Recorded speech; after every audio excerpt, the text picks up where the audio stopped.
রাজধানীতে বেপরোয়া কাভার্ড ভ্যানের চাপায় প্রাণ গেল 2 মোটরসাইকেল আরোহীর। নিহত দুজনের বাড়ি নড়াইল সদর উপজেলার মধুরগাতি গ্রামে। মরদেহ ঢাকা মেডিকেলের মর্গে রাখা হয়েছে। পুলিশ জানায় কাভার্ড ভ্যানটি জব্দ করা গেলেও চালক ও হেলপার পলাতক।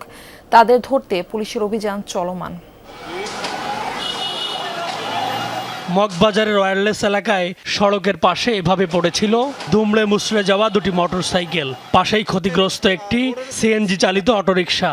প্রত্যক্ষদর্শীরা জানান, গতরাত 11:30টার দিকে উড়াল সেতু থেকে নামার সময় একটি কাভার্ড ভ্যান বেপরোয়াভাবে সিএনজি সহ বেশ কয়েকটি মোটরসাইকেলকে চাপা দেয়। এতে মোটরসাইকেলের আরোহী সহ বেশ কয়েকজন আহত হন।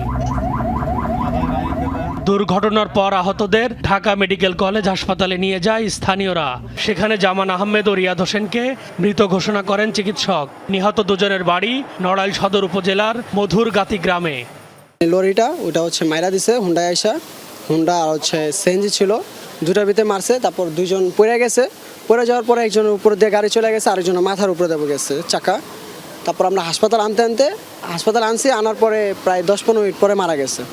দুর্ঘটনার পেছনে চালকের অসতর্কতা নাকি যান্ত্রিক ত্রুটি, প্রকৃত কারণ খতিয়ে দেখছে পুলিশ। এছাড়া কাভার্ড ভ্যানটি জব্দ করা গেলেও চালকতা সহকারী পলাতক। দুর্ঘটনা ঘটার পরে আমরা সরজমিনে এসে দেখলাম আমরা কোনো একটা সিএনজি, দুটো মোটরসাইকেল এবং একটা কাভার্ড ভ্যান অবস্থান করতেছে। তো এই ক্ষেত্রে আসলে হতাহতের পরিমাণটা আমরা সচক্ষে দেখি নেই। নিহতদের মরদেহ ঢাকা মেডিকেলের মর্গে রাখা হয়েছে। ময়নাতদন্ত শেষে মরদেহ স্বজনদের কাছে হস্তান্তর করা হবে। M A Aziz, Jamuna news, Dhaka.